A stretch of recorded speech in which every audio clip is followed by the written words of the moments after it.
Hey, everybody. Welcome back to the Film Tangents podcast, number 104, Yeah, something like that. 104. 104, that's right. Welcome back, everybody. Yes, sir. Don't forget to like the video, comment down below what you want us to review in future episodes, and subscribe. Hit that bell so that you get a ding whenever a new episode drops. That's right. Thanks for your patience, guys. We're kind of in the middle. We're both in the middle of moving right now, so Yeah, a lot of the parallels continue with us doing things that the other guys also do. yeah, it's kind of weird. It's funny. But yeah, the good news is all three Film Tangents hosts are now living in the same city. So, maybe we'll do some in-person Film Tangents episodes. Not that matters for the listener too much, but but that would be great. That would be like a great because we've never done that because we've done it in such a way where like a guest has been like with you in person, but we've never done like a hosts in person Film Tangents episode. That would be pretty fun. Yeah, for sure. We got to do. We should do. You know what I was thinking? We got to do like a drunk episode too sometime. Like sure. we've done those before, but a purposeful all get together, film flames kind of thing, and like 3-4 hour just pound booze and beers. That'd be pretty awesome. Of course, we'd have to skim. We'd have to skim it after. Exactly, that would be our most edited episode. Our most like pre-edited episode would be that one. Be like just hour-long chunks going. Yeah. Maybe cut the 5-minute segment of Edward crying about his childhood. Drunk crying. Talk about drunk crying. Shouts out to Cool Guy McGee, one of our long-time subscribers, followers, and commenters. Shouts out to you, Old Lang. I hope you enjoyed this one. You said speaking of drunk guy crying. He'll know what the reference is. I don't know if I remember this. That's funny. This is more subject to me than him, but he'll remember. Yeah. I don't know if I drunk cried too much. I don't think I drunk cried in college. That usually came the next morning after when I realized that I was still dating the girl I was dating at the time and I didn't know how to get out of it. Let me see. This week's movie is The Bone Temple. 28 years later, The Bone Temple. Yeah. Okay. There were like I remember there were certain people in like high school or college that was just like, oh yeah, they cry like every time they got drunk. Oh, that's sad. Yeah. That is sad. It's like you wonder. It's like, what the hell is going on? Is alcohol just not for you? What's this bringing out? Yeah. I don't know. Yeah. I guess I'm a very chill drunk. That's what my girlfriend tells me. Which I could definitely see. I'm pretty mellow, but it doesn't feel that way, But it's like everything around me's moving. Yeah. So it doesn't feel that way, but I'm not. I don't know how I would describe myself in that sense. I feel like in terms of describing someone's character, it is always most imperative. or or I feel like it always makes most sense when somebody else says it. You're like, okay, this is how I'm being perceived. Like I remember there's like I don't know where I got this from. This might have been like a Louis C.K. thing. Where the whole idea was like, oh, if people are calling you like an idiot, or if somebody's calling you like a bad person, and you have like a couple of people or multiple people that go like, you're a bad person, it's like you probably are a bad person. Like whether you like it or not, that's how you're coming across, Yeah. So I guess there's that. Yeah, I agree with that. I think you should always, I definitely think in any situation like that went sour, you should reflect and think like, okay, was I the common denominator here, and what did I contribute to that? Because blame is like blame gets you nowhere in life. Any level of blame It's just like you got to assume that like most things are within your control and are your fault, even if they don't seem like it. You know, Yeah. it's like, you know, like it's like, oh, if you're on your way to work and like someone hits you, you know, and now your car's all banged up. It's like, oh, well, it wasn't my fault. And it's like, well, I don't know. You could have left earlier. Were you running a little late? Yeah. You know? Yeah. Did you not traffic check? Yeah. Like Exactly. you You weren't weren't paying at attention. fault in the accident, Yeah. but did you traffic check? Yeah. Like You have a level of because all you can responsibility. control is yourself. Yeah. Yeah. Yeah. Yeah. But 100%. anyway, 28 years later, The Bone Temple, Yeah. this week's film, directed by Nia DaCosta. Yeah. Nia DaCosta? DaCosta. Did I get that right? Yeah. Nia DaCosta. Yeah. Yeah, let's get into it. New horror movie. Off the heels of 28 years later, which wasn't good. No, it wasn't good. And that one was by old Danny Boyle. that was by Danny who boils. Yeah. Yeah, and I had pretty high hopes for this movie. Mhm. I gotta say, Yeah. Is that how you feel? Yeah, kind of. It's interesting because last year this movie was kind of like a continuous disturbance to my film brain piece, right? Because we watched this movie, we went out of our way. It was like the one hangout that we had last year, like when we hung out.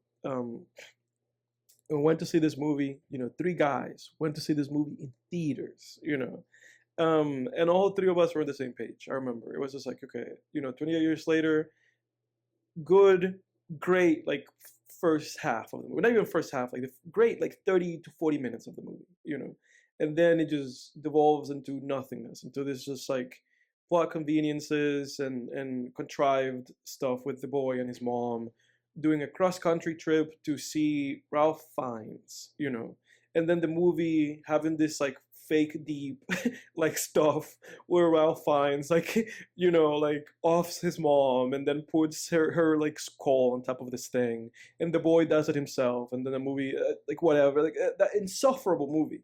But my main issue with that movie was that continuously last year people kept showering praise on that movie, just showering it with praise, to my disbelief. I was like, what is going on? Interestingly enough, the first one is sitting at a 3.4 on Letterboxd, and 28 years later, The Bone Temple is sitting at 3.9. So this one's doing better than that one is. But I'm pretty sure that when that one came out, it also had a pretty high like Letterboxd rating. Like I think it's kind of gone down over the last year. But yeah, just unfathomable like appraisal for that movie. A movie that to this day I think it's sitting on my Letterboxd at like a 4. 4 out of 10, like 2 out of 5 stars. And so coming into this movie, I was a little bit more hopeful because you had told me that there was like a positive reception for this movie, but there was a positive reception for the previous one. But then I also saw, I think like the Drinker did like a Drinker Recommends of this movie. Yeah. And so I was like, okay, interesting. I don't know what his opinion of the previous one was. But I was like, interesting, And I do have to say that this movie, in my opinion, I think this movie is like a level above the first one. Like I do think this is better, Definitely. I thought from the very beginning it was more tense. Immediately you have the situation where the main character has to do this like fight. It reminded me of like Dune. Like he has to fight one of these guys, and he has to off him, and he has to take that spot as one of these guys' 7 fingers or whatever. And that guy, I think, what's his name? The name of that actor, Jack O'Connell. I thought that he was very interesting in that role. I think he's also like the bad guy in Sinners. I haven't seen Sinners yet, but yeah, I find him to be like a very good actor. Like I thought he was really good in this movie. Yeah, he's a great villain actor. He killed it in Sinners too. Yeah. But I think he was better in this one. He was great in this movie. Really, like his role, like him playing that like Jimmy Crystal guy. Like I completely bought him, and there was like a level of like dimension to his character. Like he wasn't one note.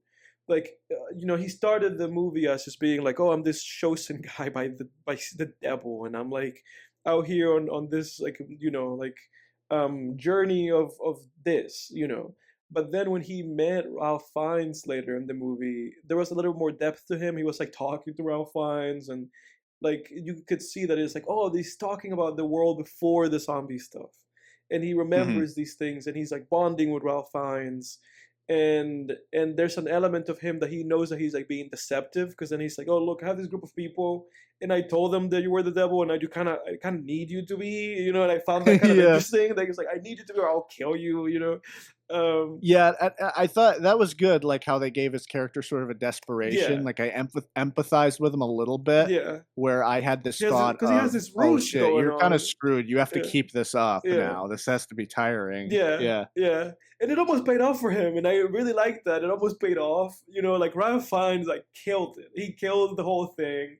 His yeah, performance, like as the devil, and he like fooled these people, and he was almost there. And it's interesting because there was a moment with his character, where he is, the guy's like, you have three things, three commandments, and it's like number one is, this. And it's interesting because as Ralph Fiennes is saying it, that Ralph Fiennes himself is like, this is like he's looking around, and it's like this is clearly like a weird cult this guy has, and what he's and you trying. feel his, like, he's taking some accountability Yes, for it. He exactly, feels responsible exactly, for encouraging these people to go commit more. exactly. He's like indirectly pulling the trigger a little Exactly, bit. and you can see it. Like he gives such a great performance because you can see it in Yeah, his face that he feels as he's doing it, he's regretting it, and as he's doing it, he's feeling the weight of the words that he's putting out.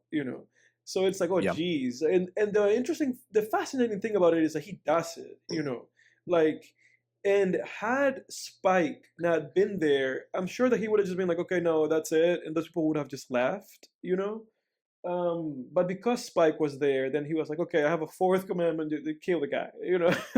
I was like, oh, interesting. It was so funny when he's like, "No, I'm pretty, I'm I'm pretty pretty sure sure it was it was just just three." three. Yeah. When he was saying that, I was like, Okay. "Dude, your ruse is already slipping." Yeah. Just the fact that you're telling him like, "No, I think it was just three." Yeah, It's like, exactly. It's yeah, like you're fucked, man. this guy's supposed to be like the devil, and you're supposed to be his quote unquote son, so you can't be commanding him. And now you're like trying to interrupt him.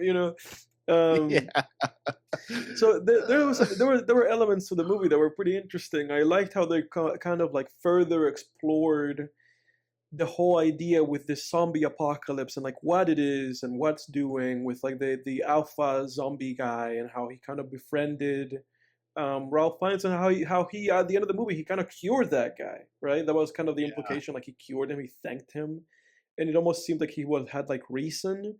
So it's almost like, okay, this zombie thing like mutated these people, and in this instance, it like escalated this guy into some kind of superhuman. But seemingly, it's like part of this zombie virus is that this guy then has like this like it's like this induced like psychosis. And we saw through his eyes that when he was attacking a guy, it kind of looked like that guy was a zombie himself or something. I don't know. They didn't really go that into it was too kind much. of interesting, Yeah. seeing what a zombie Yeah. sees. Because it kind of makes sense because these guys have a rage virus, Hmm. which makes them super super aggressive. Yeah. So it would, and like to the point that the zombies do seem very desperate to kill people, Hmm. unlike in Walking Dead, those type, like Romero type zombies, which are just very lumbering They're just around. and interested in food. Hmm. It's just food, but that works for these rage virus zombies, I Yeah. thought. And shades of Day of the Dead in there. I know you haven't seen Day No, I of the haven't seen Dead, but that I don't know if that movie was the one of the that might have been the first zombie movie to play around with that concept of humanizing a zombie, like actually training it and getting it to remember past things about its life. The character Bub, if anyone's seen Day of the Dead, you know exactly what I'm talking about. And I thought that was interesting. And I liked there was at least one other callback that I got, which was I'm pretty sure it was on purpose when Alpha was eating the brains. I it. think that was probably a callback to Return of the Living Dead. Hmm. But he was like eating, He was he was like eating it. scooping brains Yeah, out was of scooping the the brains out of that. That was gross. yeah.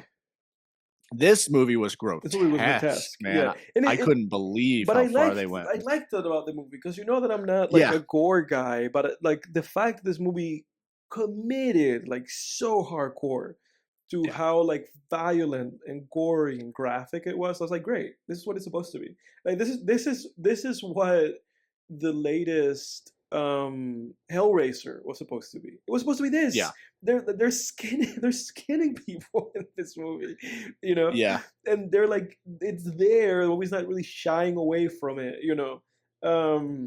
So I have to give props to that to the movie. Like the movie committed. Like I have to give props to Nia DaCosta.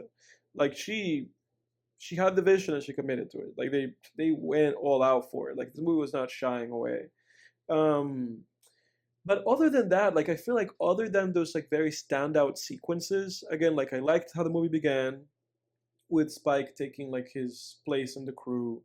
I liked when they were like at those people's house, just like eating. That was a very tense scene because you know those oh guys are yeah, there to no good. I liked kind of that ending sequence with Ralph Fiennes and that guy and the whole like you know the three commandments. Oh, another commandment. Like I liked that stuff. yeah. But other than that, I felt like the movie was a little disjointed. I don't know if you agree with that. Yeah, well, I thought it was unnecessarily slow Yeah, paced too. It it just was felt like almost two not enough. hours. Yeah. Yeah, it felt like not enough happened. Like early on in those montages where we're watching the doctor Hmm. continuously spend time with what was it? What was the zombie's Samson. name? It was sort of Samson. I almost said Samus for Yeah. Metroid. Yeah. Samson, yeah, Simon. and the montage just felt really long, and then Hmm. it just I It was remember in the first repetitive. act being like, they're really drawing out Hmm. stretching this out, and it just yeah, it felt like an episode almost, Yeah. you know? Yeah. Like and that's what I didn't like that this I didn't like that they brought the boy back from the first They movie. did. Yeah. Like, that's another thing I hated about the first movie was the The way it boy. ended. It had oh, your camera just went off. Are you good? Can you hear Yeah. Yeah. I'm here. I'm here. me? Okay. It's like the boy. You hated the boy from the first movie. I just like well, I hate the whole and they did it in this movie too, these like see you in the next movie endings, Hmm. these stupid little cliffhanger endings, you know, it's just like, can this just stand on its own? And the fact that they brought the boy back and then the doctor recognizes him, it means you have had to have seen the previous one, which like sucked. So I kind of maybe this is my problem, but I kind of went into this hoping that it would be it was kind of a spin-off, like I, it'd be just I a I standalone. hope so. I hope so too. Because it's interesting. It's interesting because you could get rid of Spike's character. Like you could Yeah. get rid of his character. Like his character, you could get rid of him, and you can still like shape the movie in such a way as if his character, like, or rather, you could still shape the movie in such a way where it's still you can still do the exact same beats. Like you could do the exact same beats. It's interesting because when the movie started, I wanted his character to be out. Like when they started it with his character, I would be like, oh, it would be like I just had this feeling of like it would be such an interesting thing if they off him. Like, Yeah. and I would like that. I thought like I find that interesting because I felt like his character was done in the last movie. That was it.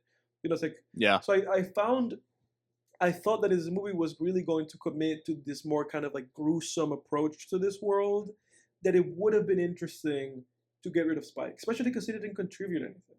Like, you know, Yeah. he joined the crew and then all that he was doing was just kind of simpering and like looking for like an out, you know, just like kind of being like a little wimp. And I feel like you could have the moment where his character, the only moment that his character had in the movie where it was like, okay, I see why you kept his character here, was for the Ralph Fiennes thing, where he like was like a fourth commandment, you know. But I also do feel like you could have had Ralph Fiennes' character do that and not have to be tied to Spike. Like it Yeah. could have just been tied to his He could have been trepidation. reason enough. Yeah, Yeah, yeah, it could have been reason him having reservations exactly. about them continuing to kill Yeah, people could have been like reason his enough. performance was so strong in that moment that I thought that he was gonna do it anyway, and then he somehow like recognized Spike underneath, like through his mask, you know. And it's like, fine, you met the boy. I'm not gonna like question that too much, but it's just that I felt like his character had enough motivation to just have gone ahead and done it anyway. Yeah. And I feel like the movie then could have placed more importance on the female character, the female like Jimmy. She said her name like at the very end, and I forget what it was. But I feel like they could have gone. I feel like they could have shined the same light they did on her, kind of being like, "Oh, this girl's different," you know. And if they really wanted to tie this movie into the next one, they could have ended it with just her meeting like Cillian Murphy and his daughter, you know. Like they could have gotten rid of Spike. I don't know why this had to be like again a movie that just kind of had his character, but whatever. Yeah. Yeah. Yeah. Because I was going to say, I mean, I do think you need an avatar for the audience in that group, whose eyes were watching all this gruesome shit through. And you know, they're conflicted, and that added some suspense. I mean, we needed that, but yeah, we could have done it through her. We could have done it through her because I thought her character. I found her character like way more interesting than his, because her character still had like this. Her character was still not completely brainwashed, so she still had like this POV thing going on. So, but I mean, whatever. It is. I loved that shit where she was like, "You ever think that Jimmy is just full of shit, full of shite?" Did they call the leader Jimmy? No, yeah, Jimmy Crystal. He's right? Jimmy Crystal. Yeah, they're all like, Jimmys, dude. They're all Jimmys. You ever think Jimmy Crystal's full of shite? Yeah. Sir Lord Jimmy Crystal is his name. Yeah.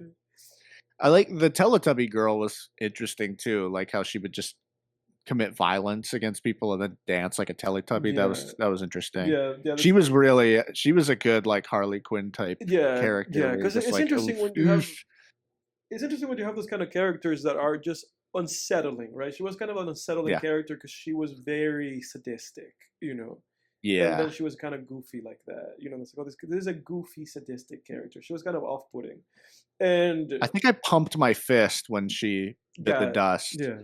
Yeah, because you're just watching this go on forever, dude. And you're just like, oh my god.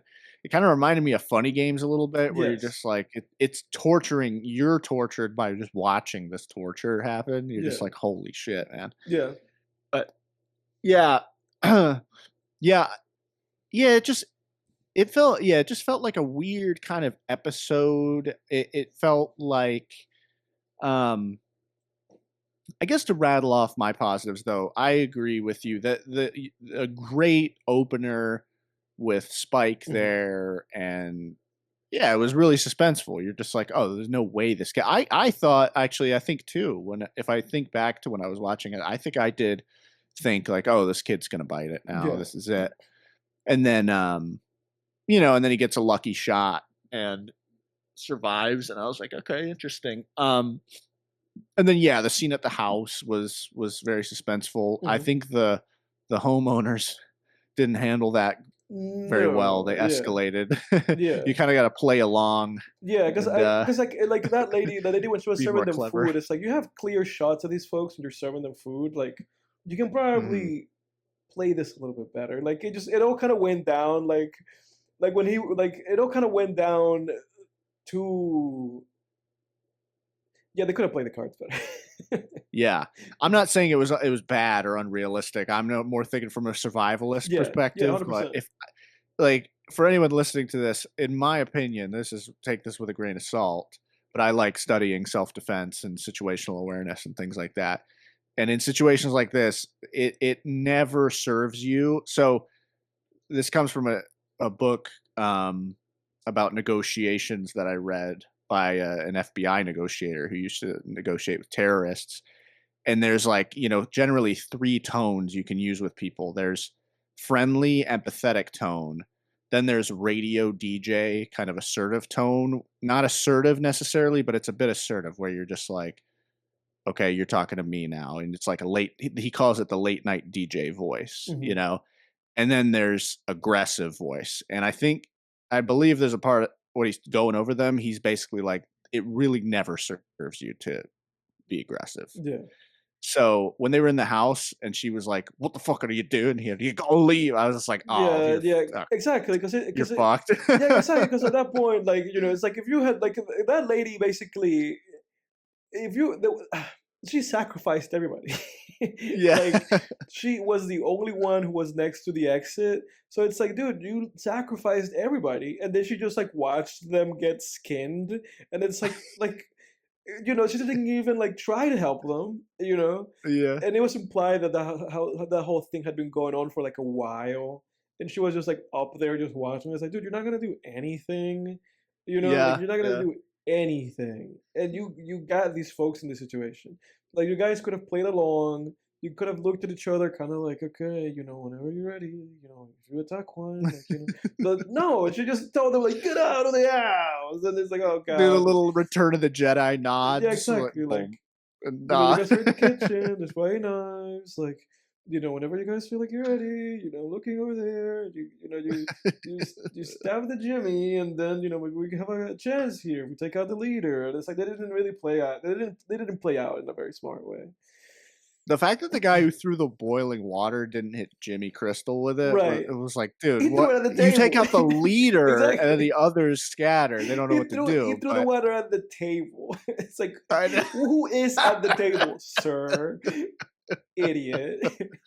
Yeah, yeah. But again, not the, for you listener, this is not. We're not saying this is a bad scene. It's just you would have liked those folks to be a little bit more, you know, Yeah. smart about. We're thinking tactically right Yeah. now. We're thinking like we have put on our tactician hats. Yeah, it's like, what would we're we not have again done? good scene Mm. because this is like a lot of people don't handle these situations correctly. And this, I'm not going to go too far off on this tangent, but I see videos a lot where I'm just like online where I'm like, dude, you really could have gotten hurt. Or sometimes that people do get hurt. Like I saw a video the other day of someone at a Walmart with a baseball bat just smashing things on the shelf, and then in a rage, and then there's just this old Walmart employee lady, like this frail old lady, just standing at the Why? end cap of the Why? aisle Yeah. with like a walkie-talkie, just like kind of looking around. Yeah, it's like, What are you you need to doing? get out of Are they there. paying you You enough for know? this guy to like bash you in with a bat? Yeah, Yeah. I think people want to get. I don't know what that is. I feel like people are just kind of bored and they want excitement, and so they want to be involved and watch things. Yeah. But when you're around stuff like that, your reaction really needs to be like, how do I get away from this Right. as soon as possible and regroup? Right, because at You some know, like point, I in see your these brain, yeah, beyond go ahead. boredness, I feel like at some point in your brain, something has to trigger that it goes like, my ancestors got me all the way here, like Yeah. like through the thousands of years of this earth, like I've gotten this far. I should not Yeah. just throw it away here. I won't. Yeah, yeah. Yeah, or like I think putting like cameras on phones has fucked things up too, because sometimes people are like yeah, they're just standing around filming Filming stuff. incredibly Yeah. dangerous things, and you're just like, what the fuck is this? Like I'll see videos too of like yeah, just other things happening in stores, and like a store owner with a video camera like walking out to people, hey, stop it, stop What are it, you get doing out, with that? stop, don't take that. And Yeah. it's like, dude, put it down, go call the police. Yeah. Let them do their job. Yeah, Let it's like, what are them you do doing, it. man? You What are you know? doing? It's strange, but even the thought of holding a camera, because it's like, if you're holding a camera, that means that you have a hand, like Yeah. an arm that's being used for something else. So it's Out like, of commission. exactly. So there's like, God, man. Yeah. Yeah. Sweep the leg. Soup the Out leg. of commission. Yeah, it's funny because sometimes, Uh, like you said, I've seen this video. I've seen this video before. There's multiple instances of videos like this. There's like a video of a guy doing like burnouts in a parking lot. There's like people around the car as the car is doing burnouts, filming Mhm. them. And in the video, there's like a guy that gets too into the circle, and then the car just like whips him, and the guy does like a full like 360 in the like full wheel in the air, and just Oh my crashes down. god. So it's like stuff like that happens all the time too, because it's like then people lose sense of their own space because they're just looking at things through a Yeah. phone camera. Yeah. No, I know. Like I always, yeah, we see these videos every day, especially like if you're on Twitter Mhm. and stuff, which I try to limit my Twitter time to once a week just Mhm. for the show. But be that as it may, most of us see these videos all the time, and it's like, dude, if I'm in a store and there is any sort of if there's any sort of screaming going on No, between people, no, that's it. If I'm especially like I'm with my yeah, girlfriend or with my sisters or something, hey, exits over there. Let's yeah. get out of here. You don't know where it's gonna No, lead. things can always. You It's funny that you yeah say if you're with somebody, because if you're on your own or if you're like with like a friend, like a mate, then things could be like, oh, let's see. maybe yeah maybe yeah maybe your libido is like, let's go, let's go see, but it's like otherwise no. yeah. Yeah. You gotta have. I think I think people need to turn the dial up a little bit on their self preservation Yeah, uh, mechanisms in our modern society, because we're in a society now where we've dropped our guard. We take for granted our safety, but it's like you gotta turn that dial up a little bit. Maybe not all the way to primeval level, yeah, to Pleistocene prehistoric caveman levels, but you want to turn that shit up, more than it is, more than, hey, I'm gonna sit around and film this police shootout. yeah. Um, It's interesting that the first but one of these movies was shot on iPhones, which this movie I don't think it was. I think this movie was just shot like normally, like a digital film. yeah, it looked a lot better. Yeah, it did look like Uh, better. yeah. Well, there's something else I was gonna say about self-preservation, and damn it, dude, it was really important too. Sorry, I man, I thought it was a interrupted real. you. I took it from No, you. no, I don't think you did. I think you made me think of something else. I was saying I'm looking. Oh, dude. So back last year, I think it was like in May, maybe. I actually went to see that movie in theaters. I went by myself. I was like, it was just a random weeknight. My girlfriend was out of town, and I was like, I'll just take myself to the movies. Neat, And I neat. went to see Bring Her Back. Not a great movie anyway. And halfway through, a movie theater employee comes in and it's like, due to a gas leak, we got to ask you guys to evacuate it, right now. And dude, like everybody kind of slowly gets up and kind of shuffles out into the lobby area. Dude, I just went to that exit sign. I was like, gas, This dude, place, this I don't place know could what the fuck is explode. going to happen. Yeah. Dude, I'm like walking away. I'm like fast. I think I jogged away from the theater because I'm Yeah. thinking of This place is the gonna scene in. blow up. I'm just picturing Gus Fring as he walks away and the Los Pollos exploding in the background after Yeah. him and Nacho blow it up. Like Yeah. I'm picturing that as I'm jogging back to my car, and everybody else is just kind of shuffling out to the lobby, like, what's going on? Can we get a refund? Dude, get out Get of out there. of I there. called later. Yeah. I got a refund. Just get the hell out, Right, because you don't know man. what's Like, going on. If there's a gas leak, all that's waiting to happen there is a spark. yeah, So it's like, what are you yeah. doing? You think those movie theater employees got that shit on lock? Uh, Like, well, there's a gas leak, but there's only 0.7, they don't there's only know. They don't this many know. milliliters, Uh, and there's nothing. Yeah, it's like, dude, they don't fuck. they don't know. And sometimes a spark could Yeah. just happen from friction. That's why they don't even want people to be using their phones next to next to Gas pump. gas pumps. Like sometimes it's just friction. Sometimes it doesn't even have to be anybody lighting anything up. Sometimes it just has to be a guy zipping up his jacket, and then it's Yeah. like, oh, boom. Yeah, yeah. Can you imagine being the guy that causes a gas station explosion from zipping up his Ooh, jacket? dude, Holy shit. dude. I remember this is going in a completely different direction. I have to bring it up now. My uncle told me this story that he went to a gas station one time, and the lady next to him had a full pump malfunction where the fucking pump just starts spraying gasoline into her vehicle. And he said he walks over to her and kind of to help, and she starts getting into her car and is about to turn it on. He's like, "No, do not turn the fucking car on." He was like, "It's an ignition. It's an ignition." Like, dude, Yeah. if that's true, he saved that fucking woman's life, most likely. Yeah. Um, Gee, man.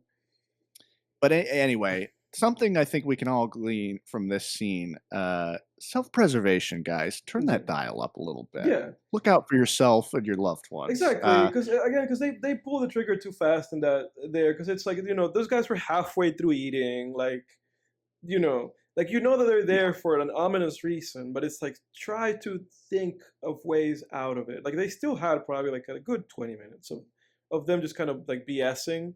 That lady did throw everybody under the bus. I do blame her. She threw everybody under the bus. Then she was the sole survivor. It's like, what are you doing? Yeah. Yeah. Well, am I stupid? What happens to her after? I feel like she disappears. She'll probably be back in the third movie. Leaves. Yeah, she leaves. Spike chases her. I love that. She just socks him. She just socked him. She's like, "Fuck you, kid." She was like, "Take me with you." And then she was like standing inside. It's like, Spike, you're like 15. Like, do you really need this lady to hold your hand? Like, clearly, she doesn't mean you very well. And at least she only like punched him. Like, at least she didn't. She could have been worse for him, because that lady obviously was trying. That lady obviously was the person with the highest survival instinct there. But also with Spike, it's like, Spike, you leave. You leave. Yeah.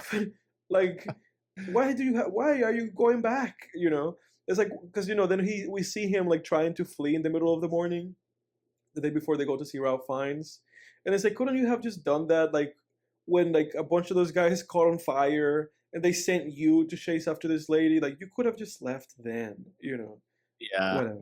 Yeah. Oh yeah, because he does try to leave the next morning. Yeah, that was a little weird. When that lady first moved on him, I was like, "Oh shit, he's about to get stabbed." That's what I thought. That's what I thought. But she was good to do that, because I was putting myself in her shoes, and I was like, "This is some fucking trick, Weird. man!" Like, I pretended I didn't know anything, that I was just in her shoes. I just put myself in her boots and gave myself her knowledge. Some kid with some and I blonde was like, wig. "Oh, this is some." Yeah, this is like baby Satan being like, "Oh, come back, take me with you," and then he's gonna the right thing. Yeah. Yeah. Oh yeah. Yeah, but we'll probably see her in movie number 3. She'll show up. Yeah, You because already know. then she goes to the woods, and doesn't she have some zombie encounter and meet some other survivors, and then because it's been like 2 weeks now since I watched this. I didn't see that. I didn't see that in the movie. There's another zombie encounter in the woods, right? I don't remember. Or am I thinking too early? No, that was before breakfast. That was before the breakfast scene. So that's the last we see of her. That's the last we see of her. Spike. Yeah, she just leaves. Okay. That's it. Okay. Yeah, I was getting things mixed up. Because there are a couple of zombie encounters, but like, I'm pretty sure that after that we don't see her character again. Yeah. Yeah. Might be wrong. Yeah, I gotta push back on you with Spike, because now that I'm thinking about it, I really think he does add a lot of suspense to it, because then when he goes back, you're just like, oh my god, he's showing up empty-handed, and Jimmy Crystal's like, I thought I told you to bring back the for old Mac. Yeah.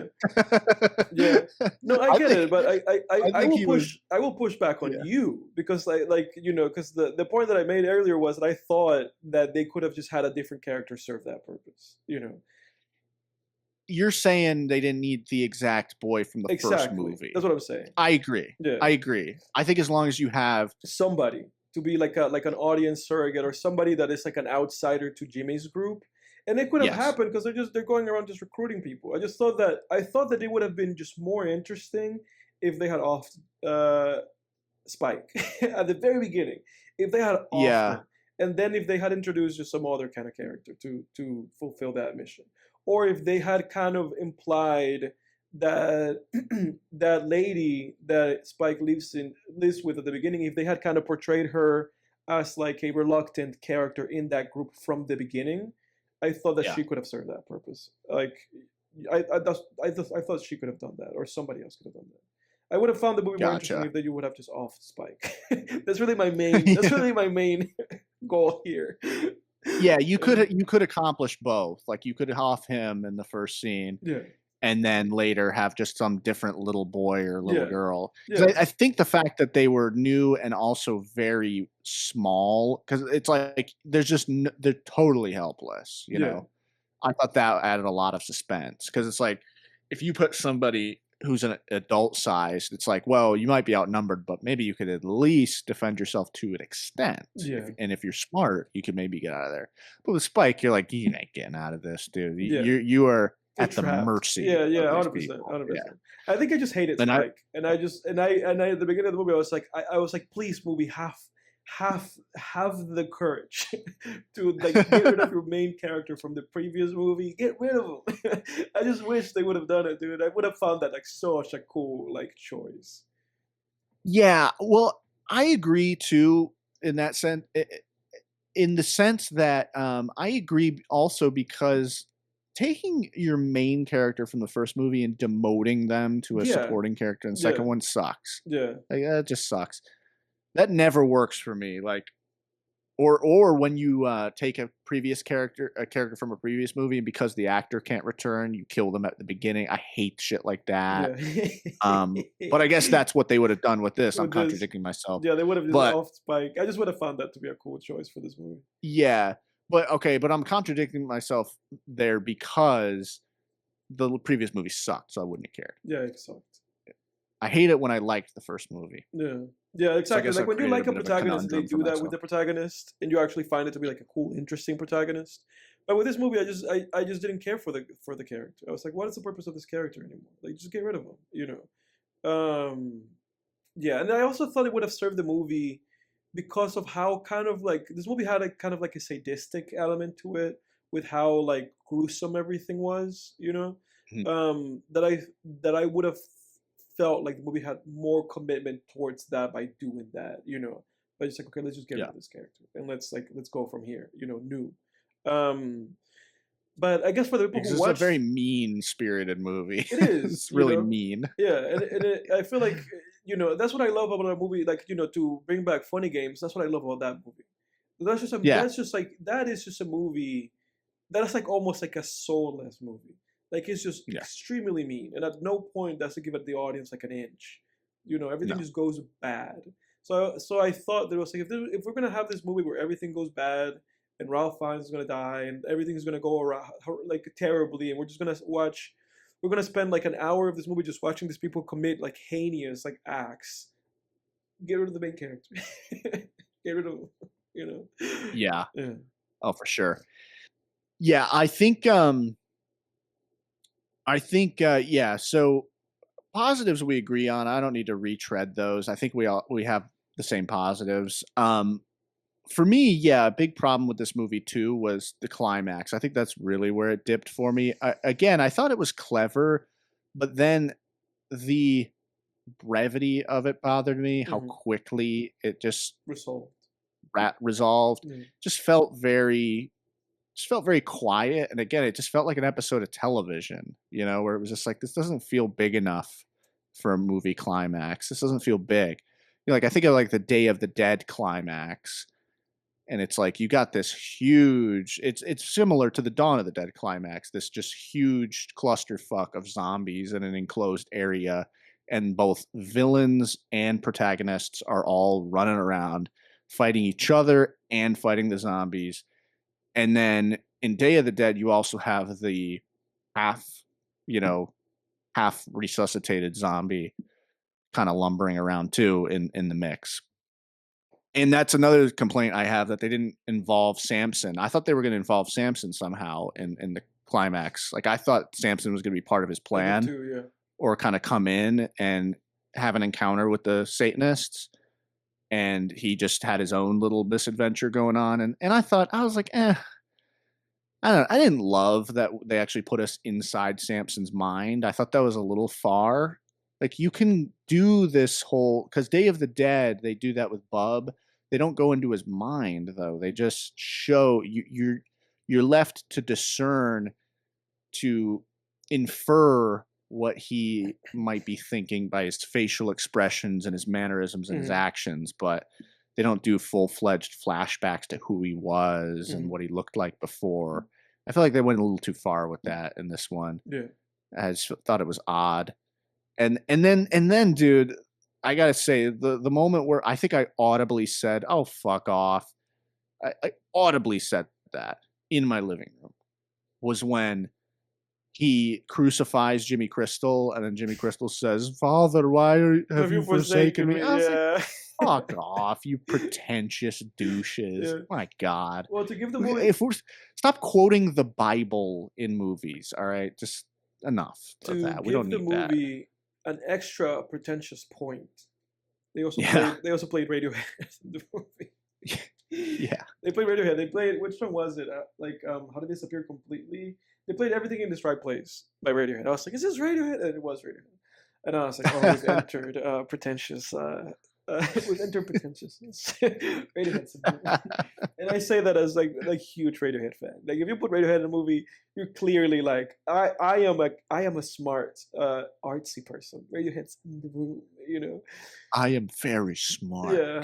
Right, Have yeah, you're like, taste "Ooh, in this is music. artsy. Yeah. Look, So I'm artistic too." Yeah. yeah, exactly. But Yeah. step up from the first one though for me. Yeah. Step up from the first one. I think my expectations were too high. I think if I went in thinking, "Oh, this is gonna be another piece of garbage," Yeah. like the first one, I think I'd be like, you know, Mhm. like, it's the age-old thing. I'm not saying anything new here. Mhm. We all know that's how expectations work. I went in thinking like, especially because I saw the 3.9 on Letterboxd. I'm Yeah. like, Yeah. and Critical Drinker recommended it, which Yes. I'm I starting with take the Critical critical drinker with a grain Drinker. of salt. I take the guy with a grain of salt. The guy's too, I feel like, biased. But yeah. Yeah, with him, I also I just feel like I don't. I just feel like he's not as dependable as far as how I. This is not a knock against him. I just feel like our tastes aren't as aligned as I thought Yeah, for they sure. For sure. were. They used to align much more than they seem to now. So I don't know if it was just coincidence before, but I do think I generally share like similar tastes with that guy. I have similar contentions, you know, uh, with as him as far as like the problem with lots of modern For movies sure. and what makes a good story, what makes a story shitty or annoying or whatever. But anyway, you can't rely on one person's recommendation, Right. you know. Yeah. Yeah, that's the thing with me. Like, I mean, I'm subscribed to his YouTube channel, so whenever I see a video of his, every now and then I watch them. I'm always also curious. But from the very beginning of like his tastes have been very kind of like his tastes are very misaligned with my taste and like what I look for in movies. Like oftentimes he would like shit on a movie that I actually like, and then he would like Oh, really? recommend a movie that I don't like. You know, like he shot on One Battle After Another, and I really liked that movie. Like I really like that movie. So it's like it's a lot. You know, a lot of the time it's just Did he shit on One Battle After Another? I didn't know yeah, he that. did. He didn't like it. I watched his review for it like after I had seen the movie, and it was I like gotta check that out. and it was exactly what I expected the review to be. You know, it's like, oh, there's some Hollywood propaganda about this and that and woke stuff, and I'm like, okay, fine, you know. But it's like Mhm. sometimes it's funny with people like bashing certain modern sensibilities or tropes because sometimes they do work. You know, like the issues that I had with like One Battle After Another have really nothing to do with the movie's like political messaging and really have more to do with like awkward execution of certain elements of the movie, you know. But I actually did not Yeah. disagree with the movie's like political messaging. I was like, I was with it, you Yeah. know. Yeah, for sure. Where do you land with Anyway, this yeah. movie for the rating of this movie? Like, where are you at? Because I feel like for me, again, I enjoy this movie more than the first one. I thought that Nia DaCosta did a better job than Danny Boyle. Um, I know that for some people there out there, it's gonna be blasphemy. I don't care. Like Danny Boyle didn't do very good. The movie sucked. Um, Yeah. I have my I have my dream version of this movie where Spike's not in the movie, you know. But I know that's just me. Spike's gone. Your dream version of the movie where Spike Yeah. meets a horrible Yeah, end. exactly. That would have been my ideal version of this movie. You know, like in that movie, Doctor Sleep, where they catch that kid and it's like Oh, horrible. You just hear the kid screaming. That would have been like my ideal version of this movie. Just get rid of Spike. Just get rid of him. This movie would have been endlessly more interesting. Um, regardless, I did enjoy it more than the first one. I did enjoy the tense scenes. I did enjoy Spike. The actor did put in a really good performance, I have to say, and his character did serve a purpose. I just wish that a different character had served such purpose. I liked seeing Cillian Murphy. Like I liked the Cillian Murphy jump scare, but that's just because I like Cillian Murphy. I didn't like the kind of I didn't like the setting up the next movie element of that, and how it made this Yeah. movie just feel more like compartmentalized and more like just like a in between chapter. Because probably for the third movie, Danny Boyle is probably coming back. I would guess. I liked that they brought the theme of the film again in the end. Like they brought the music back. The fact I that they don't use that Yeah, in 28 years later or at any point in this one yeah. other than the credits, it's Other than the like, credits, dude, yeah, I mean, that it's goaded. probably the best horror movie score of Yeah, all time it's and one goaded. of the best Yeah, it's goaded. scores. And they really should have used it in the movie at some point, not just in the end. Like I get that they were like, Cillian Murphy's here, let's put the music on again. Like I get it, but it's like, um, but yeah, I think we've done a good job talking about positives and negatives. This movie's sitting for me like at a strong 5, light 6. That's kind of where I'm at.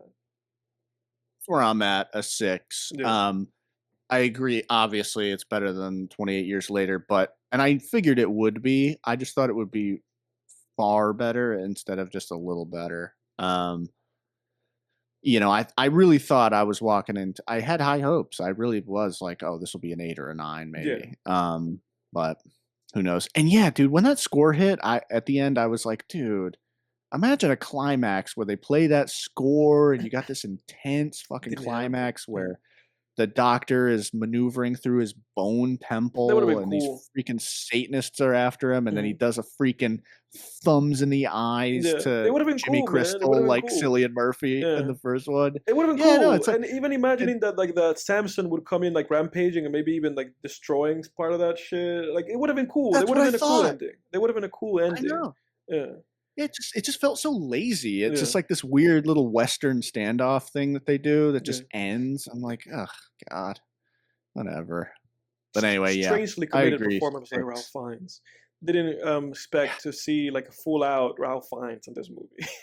I was like, Ralph Fiennes, Yeah. put it away, Ralph Fiennes. This is just a zombie movie. Leave that to the prestige cinema films.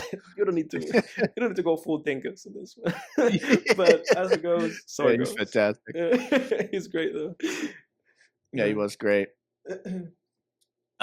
Wait, was he naked in this movie? Yes, he Yeah, wait, was. now that I thought that was just a metaphor you were using, but you're No, right, he was. he was. What scene was that? That would have been one of those moments where you listen back to this episode as you edit, and you're like, ah, that's what he meant. Yeah, It's yeah. like when he's like in his little bunker, looking at his old pictures. For some reason, he just like takes off all his clothes. I'm like, why did that need to happen? I was like so confused. I was like, why? It's like, yeah, I promise, Uh, I promise not many of us wanna see yeah, that. no, Ralph Fiennes, put it away. I hope they paid you a decent money for that though. Yeah. Get that money. Yep, so 6 out of 10. Yeah. Moving on here, I am been very excited to talk about this on the show. Mm, As you know, sir, a couple weeks ago, I was in New York City, that's right.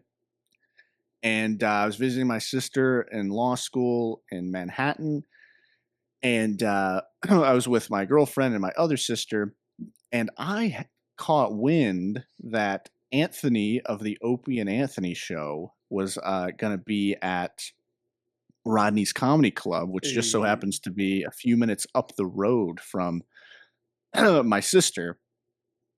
He was apparently there to see Stuttering John perform. Stuttering John was on the Howard Stern show, and he and Anthony have had beef for like 10 years they were now. burying the So hatchet. no, they definitely weren't burying the hatchet. Anthony showed up yeah, I think from what I understand, there's like this whole thing where like a lot of podcasters rip on Stuttering John, and then Anthony joins them sometimes, Mhm. and they all showed up to watch Stuttering John perform. So I booked it over there. I was like, hey, let's see if we can meet Anthony from the Opie and Anthony Show, because I dig the Opie and Anthony Show.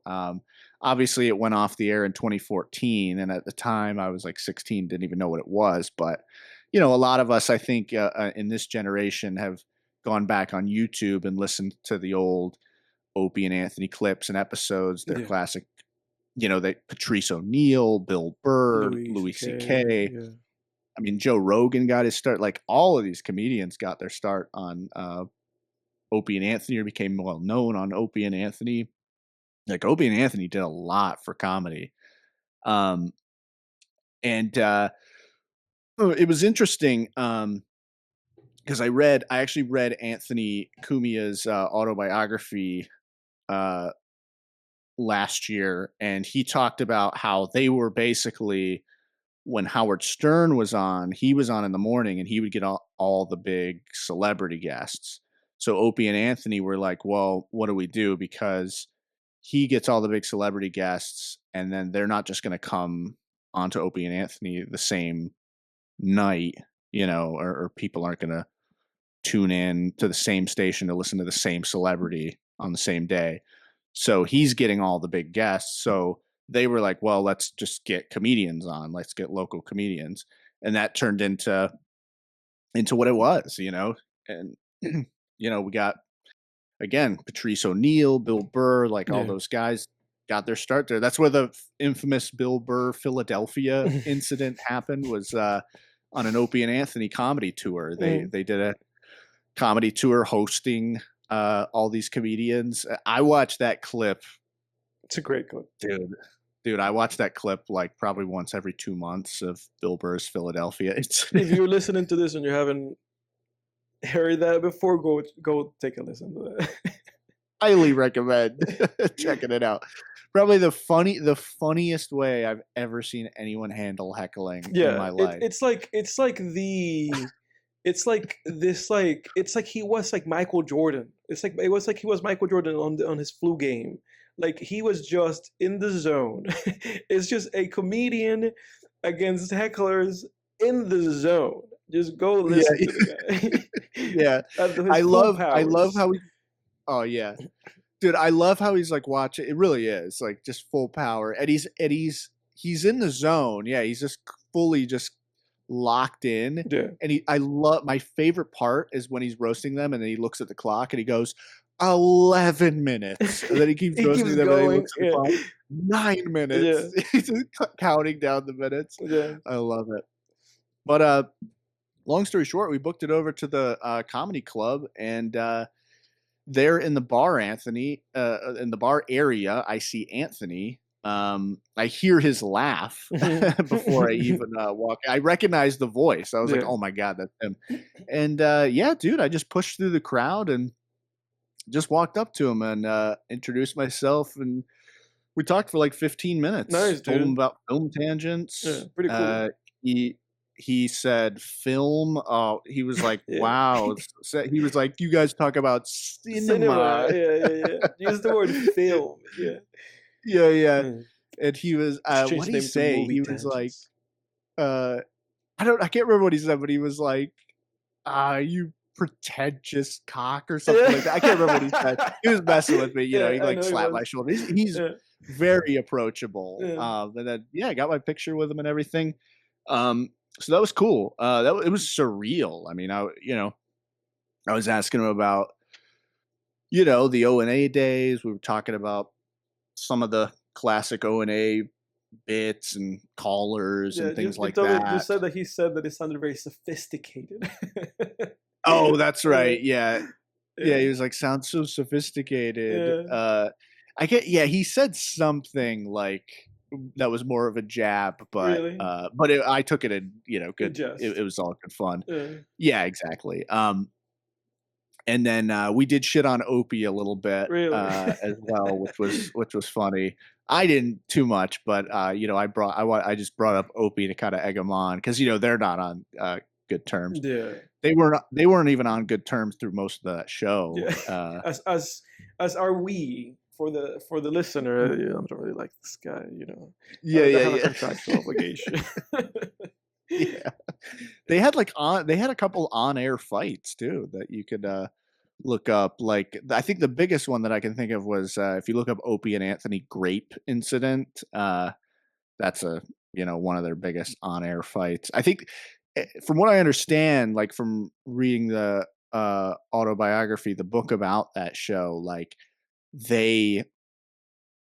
that was a big reason they brought in Jim Norton, was like as kind of a buffer Yeah, that's how between. I found out about Jim Norton too, through that show. Yeah. Yeah, Jim Norton's doing well too. He like hosts UFC's official podcast and stuff now. But that's But really brought him in just kind of like as a arbitrator, like third guy, like you know, yeah. diffuse Yeah. things kind of thing. Yeah, That's why we brought in exactly. Jack too, and that's not really working Yeah. out very well. He's barely in the show. I know, right? Not much of a buffer. Yeah.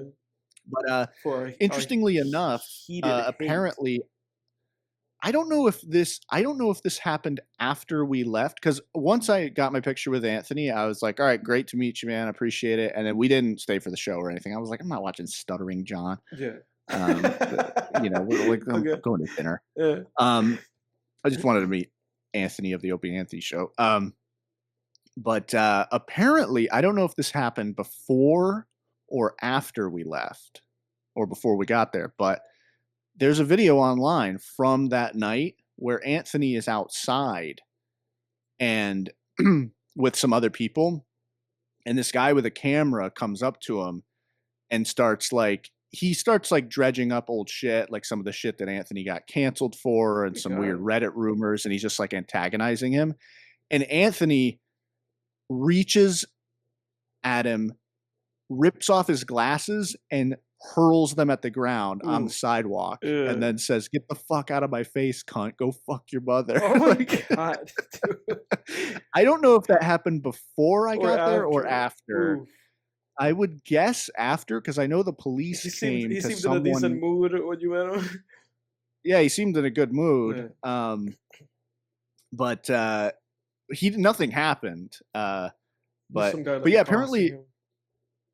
Yeah, like I think someone else, the guy didn't call the cops, from what I understand, because I was looking into the incident. I guess some passerby may have called it in or something, and the police showed up and were like, "Hey, we heard you got assaulted, Anthony," and he was like, "No." He I don't know. He just told them what happened, and they were like, "Okay, we don't care. By the way, we're big fans of yours." Really? They were like, "Take it easy." Well, good on him. I mean, clearly that guy was accosting him, so I mean, what can you do?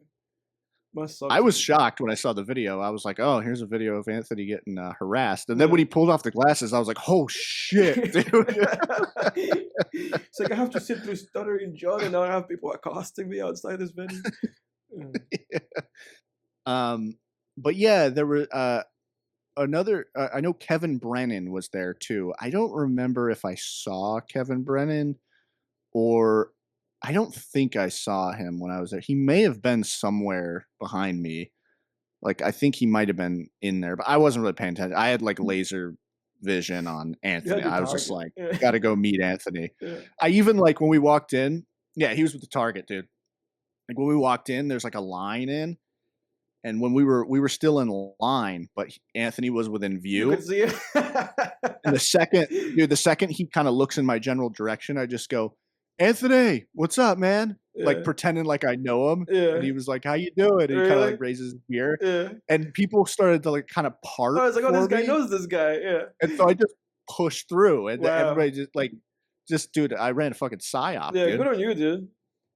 Yeah, they were like, "Oh, he obviously knows this guy." Yeah. Nope. Yeah. But obviously, yeah, my girlfriend and my sisters were there. Got to talk a little bit with them too, and my girlfriend actually filmed the whole interaction. Yeah. So yeah, that was cool. Yeah. Cool stuff. But yeah, man. unfortunately, Anthony is similar to. It was kind of a good transition after you talked about Louis C.K. Because yeah, similarly, this is Anthony's post cancellation. Yeah. He's in that similar kind of post cancellation world as Louis C.K. But I think Anthony leaned into it, because I think he's like a Rush Limbaugh type guy now, like Really? right-wing commentary, which is so funny. It's like, I'm sure back in the day you wouldn't have even been able to imagine that, like, oh, this shock jock, like Howard Stern's competitor is going to go and. Whatever. How the tables turn, the wheel turns. I guess it is what it is, you know. Yeah.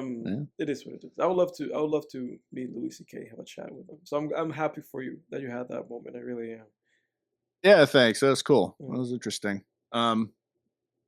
Anyway, what do you got as far as topics go, man? Anything you want to get into? I wanted to make a bold prediction.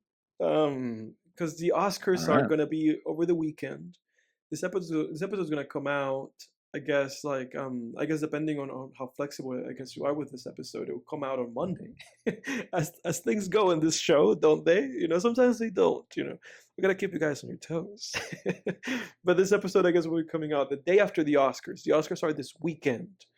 So I wanted to make some bold predictions for the Oscars. Some Boldy James predictions. Yeah, I wanted to make some bold predictions. I also wanted to decry the fact that Smiling Friends is over. I was really enjoying that show. You know, I also enjoyed the fact that I found out those guys were the ones who did Bushworld Adventures. You know, so Rick and Morty alumni. So I'm sad about that. But my main thing that I want to talk about is the Oscars, just to at least have a little bit of like an Oscars flavor for the algorithm for when this episode comes out.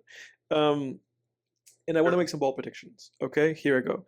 I think that I'm gonna just talk about the major categories. All right, so I'm gonna go Best Actress, Best Actor, Best Movie, Best Director, or rather not Best Movie but Best Picture.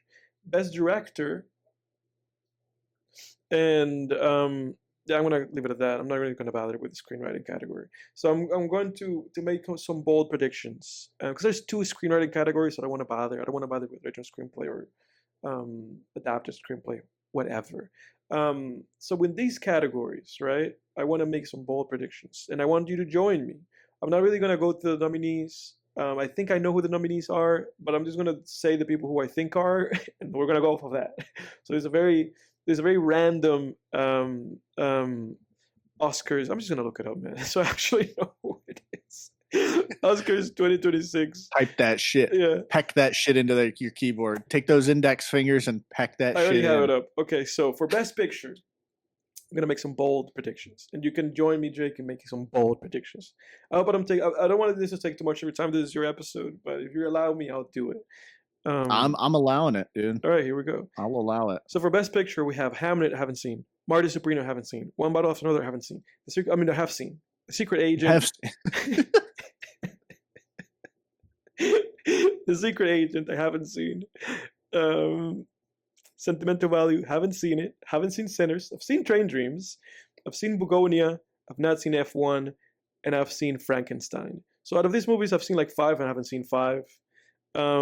So based on my knowledge, I'm going not based off the movies I've seen, but I'm going based off game.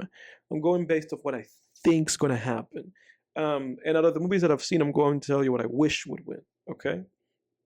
Mm-hmm. So I would wish that Best Picture would go to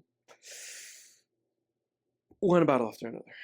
To me, I would like it to go either to One Battle or to Bugonia. Out of those movies, one or the two. I would be happy if we went to one or the other. I thought those were both great movies. Again, to repeat, I've not seen Marty Supreme, and I've not seen Hamlet. I've seen Frankenstein. Frankenstein sucks. And I haven't seen Sinners. I've seen Train Dreams is also good, but I would wish for it to go to either One Battle After Another or Bugonia, but I believe it's going to go to Sinners. What about you? Do you have a take on that? For Best Picture? I think so. The ones I have not seen are Secret Agent, Frankenstein, Sentimental Value, and Hamlet. But I've seen everything else. Yeah. I would wish my wish list winner would probably be Marty Supreme. Mm-hmm. Out of all of these that I've seen, I think Marty Supreme is probably the most deserving. Mm-hmm. Yeah, definitely not F1. F1, whatever. Then F1 was whatever. What do you think will win? I think I don't think it's going to be Train Dreams. I don't think that was big enough. And it's not going to be Bugonia either. I think it's between. I really do think it's between One Battle, Sinners, and Marty Supreme. I think it's between those three movies. Yeah, I think those are the only three Yeah, like real players, yeah, and that's why you I'm know, going with Sinners. You know. because that's the problem with the Oscars too. Is like they throw a bunch of softballs and they Hmm. make it. It's almost like those WWE matches, like where they would have those fatal four ways or triple threats, where you're like, or even a one on one, where you're just like, I know based on the storyline and the characters that person X is going to win. Or Hmm. like if it was a fatal four way, you were like, well, I know it's not going to be JBL. Hmm. JBL's not going to win. Like there's no reason for him to win. You know what I mean?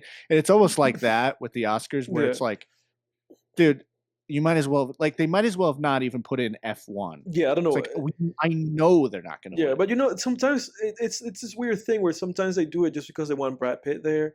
Like I feel like sometimes they do it because they know, like, okay, and I Yeah, understand it. Like there are popular movies that will bring big stars and that people want to watch the red carpet. You know, it's like whatever. But everybody knows that F1's not winning yeah. shit. You know, Yeah, and a nomination is an award in and of in and of itself. itself, 100. As percent cheesy as that sounds, it's like it It's is still true. Yeah, it recognition, is you true. know? There is the recognition. Yeah. So it is nice to have like that's kind of how I felt at the Grammys years and years ago now when you had the best rap album contenders and Hmm. Migos's Culture was in there. And it was like, well, they're probably not going to win. Like a trap album's probably not going to win out over 444 or Flower Boy. And I think Damn was that year too. It's like I don't think an Atlanta trap party album's going to win Yeah, over these, but it was a nice nod where it was like I'm glad they recognized the culture, dare I say, yeah, of culture, yeah, the how influential that album was and how big that was. So I yeah, but so I don't knock the Oscars in that way. And there's only so many movies that would be serious hmm contenders to win anyway. It's hmm like if you need 10 in there, what are they you have 10? to add some slop in there. Yeah, Yeah. Yeah. What is the not to call secret F1 slop, agent? but you gotta add some stuff. Yeah, F1 was F1 was disappointing, man, Yeah, especially for the like it was the Top Gun Maverick director, and Top yeah. Gun Maverick was Joseph phenomenal. Kosinski, yeah. Uh yeah, but yeah, I think you're right. It's between Marty Supreme, One Battle, And and Sinners. Sinners. And again, my lucky pick is One Battle. My this is what I believe will win is Sinners. Yeah. I think I'm going to get this out of the way now and then I'll drop it. But I think Sinners, man, I'm so conflicted with Sinners because I was about to say like Sinners was overhyped, but there is something about that movie, I man, gotta that I watch it just, still.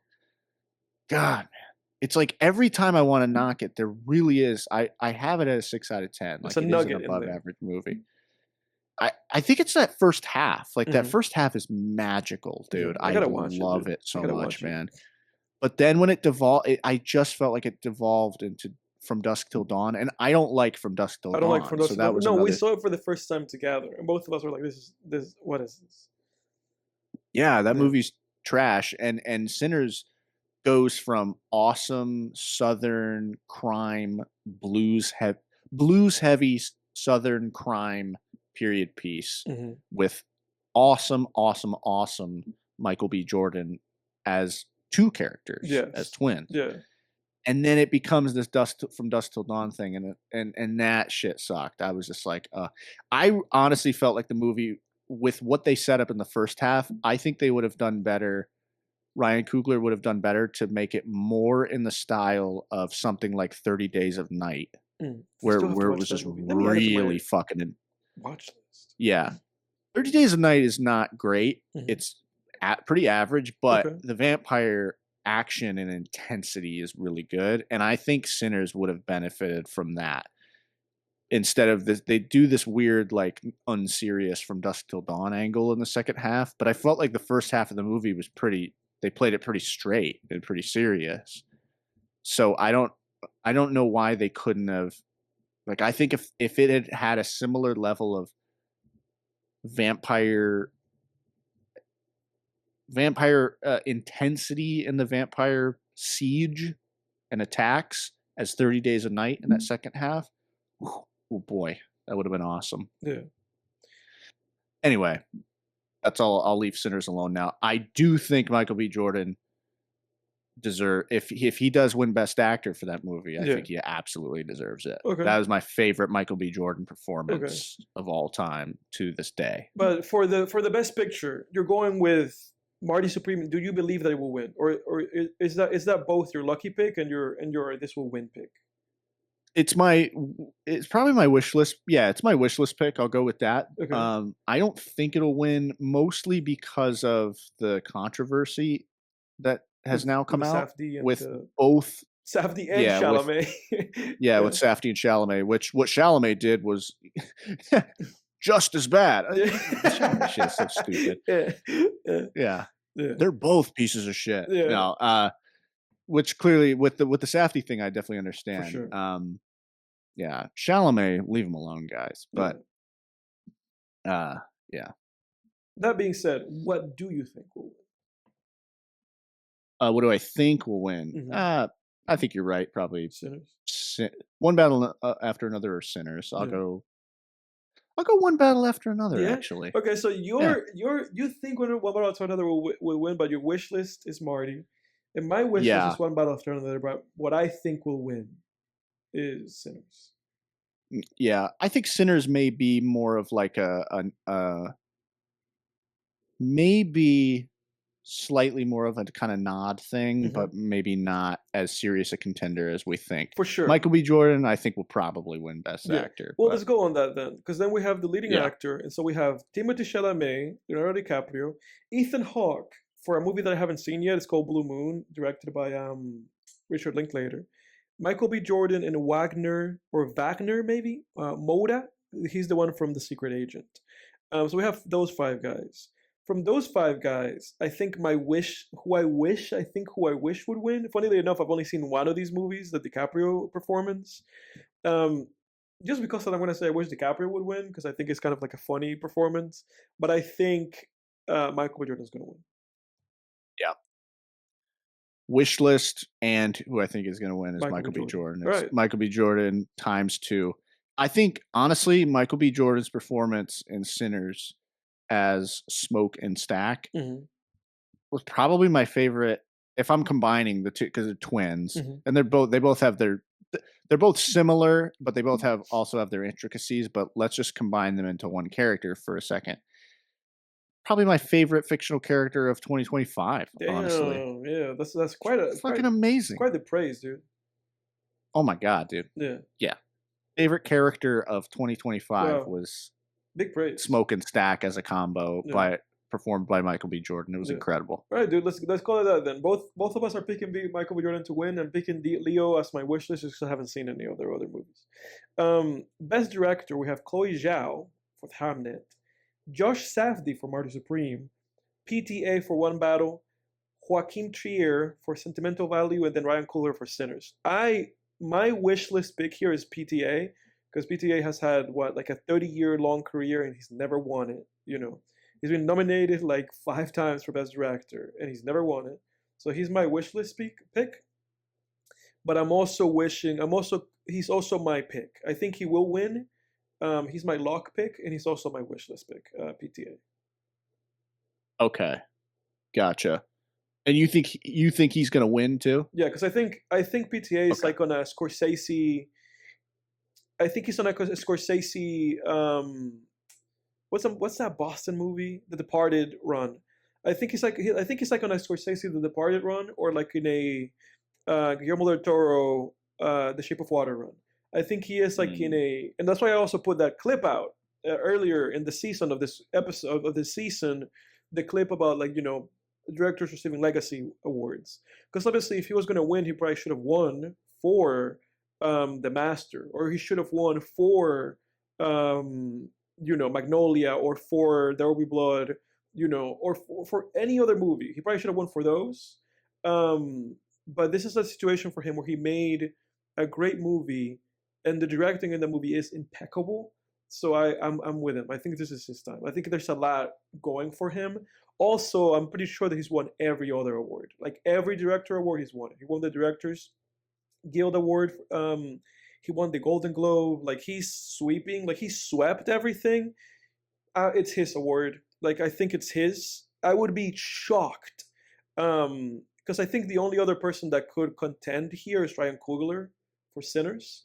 I think Josh Safdie's out of the running. Like, I think the stuff that Yeah. came out about him, I'm pretty sure he's out of it. There's no world, I think, in which he wins that. I would be shocked. Chloe Zhao already won when she made Nomadland. She already has an Oscar. So I'm pretty. To me, it's really just is between PTA and Ryan Coogler. And it's just PTA. He's my wish list pick here, and he's my lock at PTA all the way. Nice. I would say let's remove Josh Safdie's recent controversy for a minute. And let's talk about it, I guess, from his work and how the servant the work is. Yeah, if we're just going off of that would be my wish list pick in terms of just who I think, directed the best movie. Yeah. Would be Josh Safdie for Marty Supreme. Okay. Marty Supreme was awesome. Yeah. It was great. I agree with you. I don't think he's going to win. They wouldn't dare unless they wanted backlash and outrage, which, hey, sometimes if there's anything that could actually reignite any interest in the Oscars, it would be that, some bold choices. Yeah. Yeah, which I don't think they're above, No. It's all about the as Giancarlo Esposito says in The Boys, prices per share. That's what it's all about. It's it's just all it is. Yeah. God, do you remember the Will Smith slap? Yeah. No, I don't remember that. Yeah, I saw it. It always, in the cultural zeitgeist, it comes back up every now and then.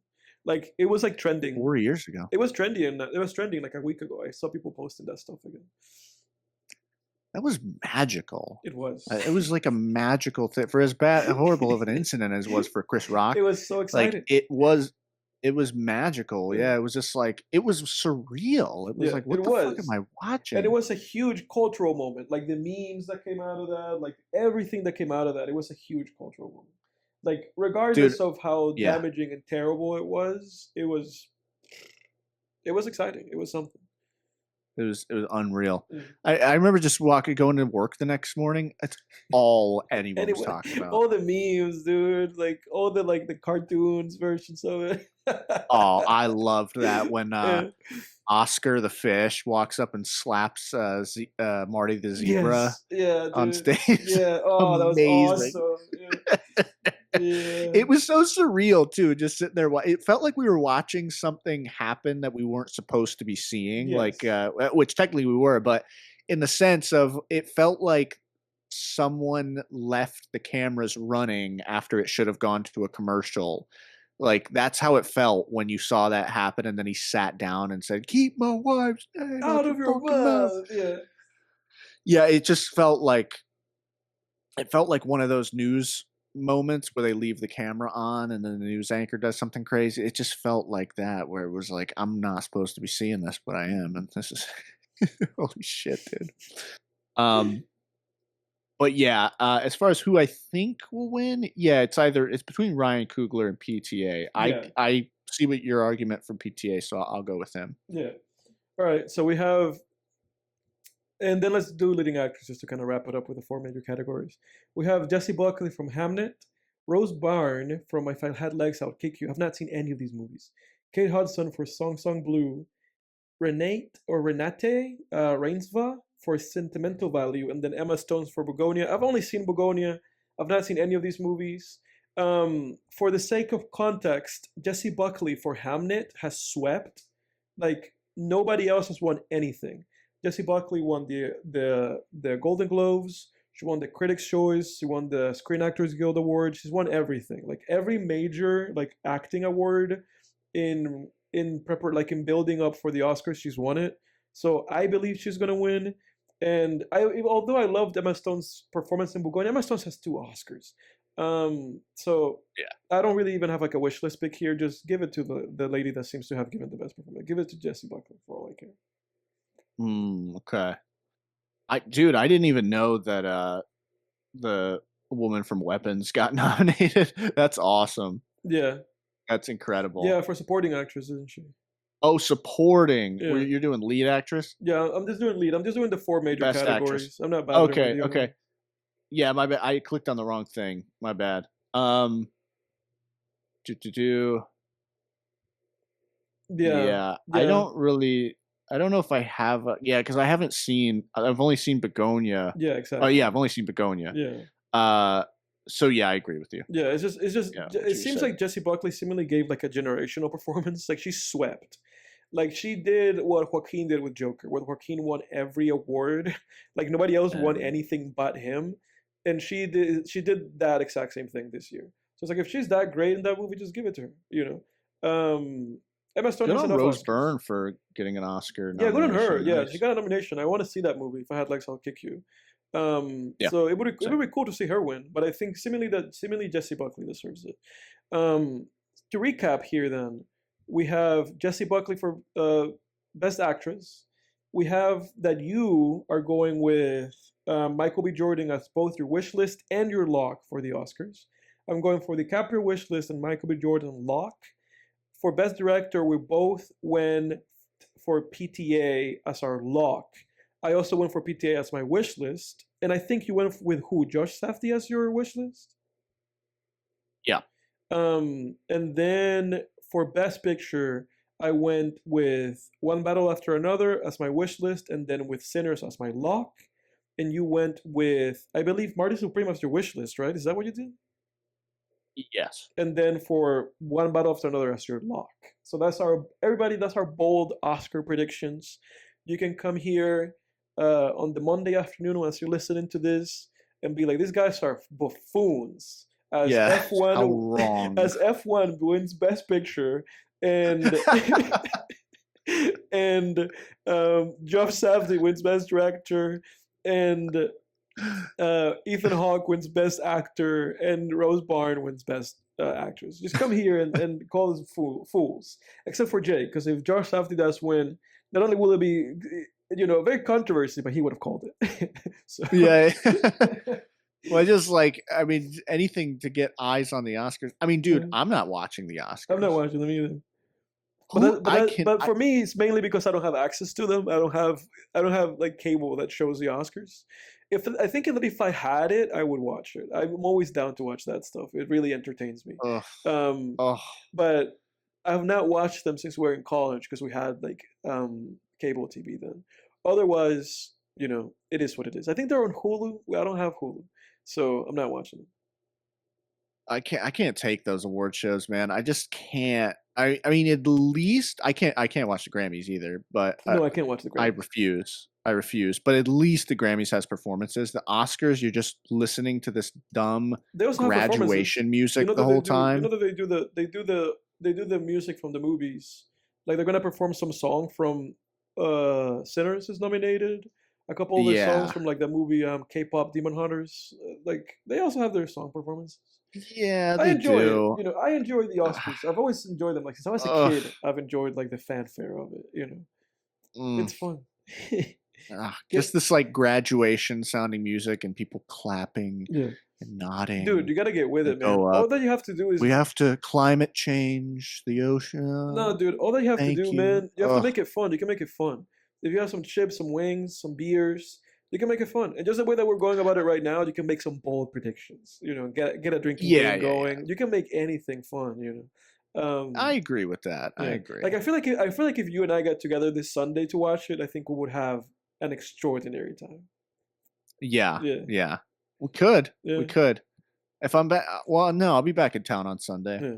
All right, we'll talk about it. Uh, uh, all right. You want to do a recaps real quick? I don't have anything to recap. I haven't been like with everything going on. I haven't been able to do anything, and I'm tied up Oh this yeah, weekend too. It's kind of like it's almost like a pipe dream of mine that I say, oh, we could have watched the Oscars. I can't really do it. that's everybody. You heard it here. That's Edward Yeah, that's me inviting me and uninviting me. Yeah, uninviting me yeah. in 30 In seconds. 30 That's all seconds, I right, was man. like, it would have been cool, and then like, oh no, actually, we can't do it. Yeah, yeah, you're right. But no, I don't have any wish list. Or rather, I don't have any recaps. So the floor is yours, my friend. All right, I'll go through it real quick. All right, in the past couple weeks, go through Letterbox real quick. I watched. Everybody's like, "Who gives a shit, Jake? Just end the show." I rewatched To end the show. Spider-Man 3 when we were in New York because when in Rome, you know. Yeah, Um, and you revisited and some of the locations too. yeah, exactly. Yeah, I won't open that can of worms. But you know, Spider-Man 3, I still like it better than the Tom Holland movies, even though it wasn't the best end of that trilogy. But um, and then also while we were there one night, we rewatched The Mummy. Always a good watch. We did a full review on that last year. Go check it out.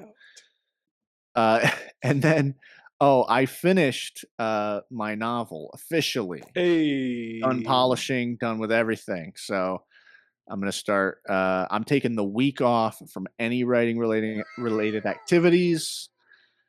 That was 2 years of work. I gotta give you two Thank wows, you, sir. Thank you, sir. That was 2 years of work. Epic fantasy, so you know it's long, and I had to, dude. It just I had to trim the word count down to a reasonable level because with epic fantasy you get a little more leeway, but not that much leeway. So you don't want to push it.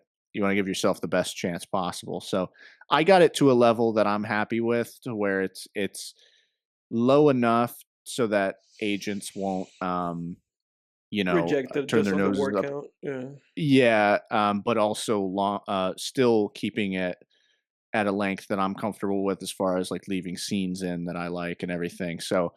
Um, so anyway, all that to say, I'm taking the week off. you deserve it, dude. No writing related activities. Thanks, man. So in that time, I've just been watching movies every night. Instead, Hey, in the time that I would normally spend writing, I just throw on a movie. that's So good. That's a good reward, uh, man. You gotta reward yourself when you accomplish something.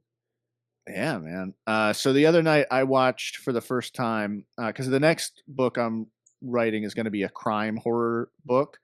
So I wanted to check out a crime horror film from 2 years ago called Abigail, which was Universal's. It was part of this new wave of like Universal monster kind of remake thingies, Hmm. but as like horror movies.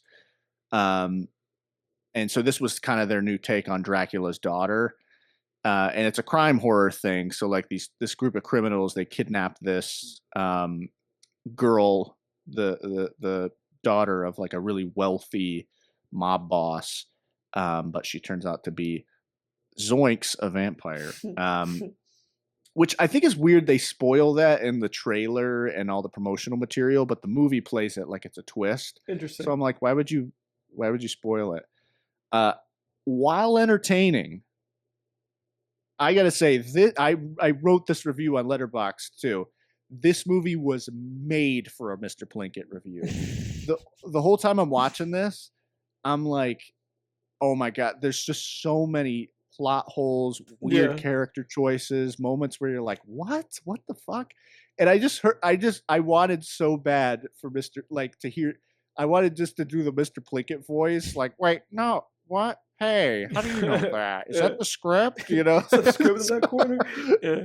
Number one, stupid characters. Everybody in this movie is a fucking idiot. Yeah, You put know, the like, Plinkett voice. Yeah. yeah, thanks. Um, yeah, because I'm watching this movie and I'm just like, oh my god, this is so dumb. And it's like it thinks it's smart, you know? Mhm. Like, I'll give you one example. There's a moment, right, where this so they kidnap the girl, and the main character is the only one who is allowed to go into the room to talk to the girl that they've kidnapped. But because tensions rise, one of the other guys in the crew goes and talks to the little girl at one point by himself. After he comes out, main character goes back in and talks to the girl, and the girl, obviously lying and conniving, says to the main character, he told me that his name is such and such, basically like dropping hints that he's actually the guy in the crew is an op. Mhm. And the main character goes out and she like pulls aside one of the other crew members and is like, the little girl just told me his real name is this. And I'm sitting there thinking, why would you listen to this little girl? Why would he tell her that? Why would he have told her that? And what, I don't know if I'm making sense here, but it's like, I may be being too vague, but it's like, why would that guy have told the little girl that? Yeah. the little girl is obviously feeding you disinformation. Yes. Is what I'm getting at. Yeah. And the character is too stupid to realize it. It's a situation where it was so obvious that the little girl is conniving, and it's just like, and it's things like that where the movie thinks it's being smart, Yeah. and it's really being dumb. Yeah. But it was entertaining as hell, so it kind of evens out at a 5 out of 10. Okay, that's fair for me. Yeah. And then I watched the cult classic SLC Punk the other night. Is that with like Matthew Lillard or something? Yes. Yeah. It's one of these. It's so funny. In the 90s, there was something in the air or in the water in the 90s that made people want to make movies about rebellion against the system and being without purpose in the world. Because I mean, it's like you got this movie, Clerks, Fight Club, Office Space, all these movies about flipping the middle finger to the system. So something was in the air in the 90s. I'm sure you could trace that to some sort of reverb effect with the Reagan administration the decade before. I don't know. I'm not here to theorize about that. But SLC Punk was pretty good. It was pretty entertaining. It had a very Clerks kind of spirit to it that I liked. I thought it was a bit predictable. Like I knew exactly where it was going. I'm just like, okay, so this punk is going to eventually realize that punk is just another form of, what do you call it? It's just another form of fitting in. Yeah, conformity. Conformity. Yes, thank you. Yeah. Dude, I swear to God, when I'm podcasting, I have such bad word finding issues. That's how it is. Yeah. It's like I have the word, and the second I go to say it, I lose it. Yeah, that's how it is. That's why I'm always like stuttering and stumbling over my words too. I know, dude. It's like when you're being recorded. We were not meant for the radio business, sir. we're no Opie and Anthony. Yeah. Can you imagine if it was live? Yeah. Holy shit. It's like, oh, what's the word? It's like we've spent 30 minutes. Like, oh, what is that word for that? Yeah. And it's so weird too. It's like I don't give a shit, really. I know barely. Like we have a tiny microscopic fan base, if you can even call it. It's more for yourself, like I know for the right words. Yeah, it's like I don't even know why I don't even give that much of a shit. It's just like a hangout, but who knows, man. Anyway, and then last night I watched Donnie Brasco for the first time. Doesn't we have Al Pacino in it? Yeah, Al Pacino and Johnny Depp. That's right. It was all right. I didn't think it was some kind of classic or anything. It was okay. I gave it like I'd put it a 6 out of 10. Good old Johnny. Yeah. I'll cherry pick here since we're out of time. Novel wise, I'm reading Asunder by Kerstin Hall. It's a horror fantasy novel. I'm reading it because it's a potential comp title for my novel. Okay. Which I think I've said this before on the podcast, but basically when you query agents, you need 2 to 3 comp titles, comparable titles. To tell the agent, hey, it's like this. So, and I think this will be a good comp title for me, which means when I'm done, I am done reading fantasy. I'm done with it.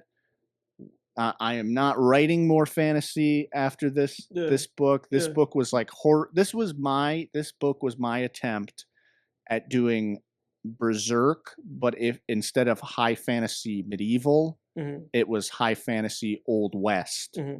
And that's basically what my novel is. Yeah. It's like if Berserk was Old West style fantasy. Yeah. So if Guts had instead of a sword, he had a revolver and a bolero hat. Yeah, pretty cool. Pretty sweet. But it's like, but that my interest in fantasy is so limited. It's just like very niche. It's like horror fantasy or maybe like something that sounds interesting, but I do not like that genre otherwise, dude. And I will not be writing anymore.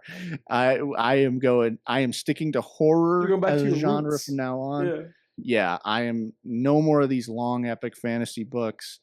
None of that shit. And as far as reading goes, I'm done. no more of that. I can't take it anymore. I can't take it. We've talked about it before, but it's like just all this world building and ridiculously long books. Yeah. I can't do it anymore. Yeah.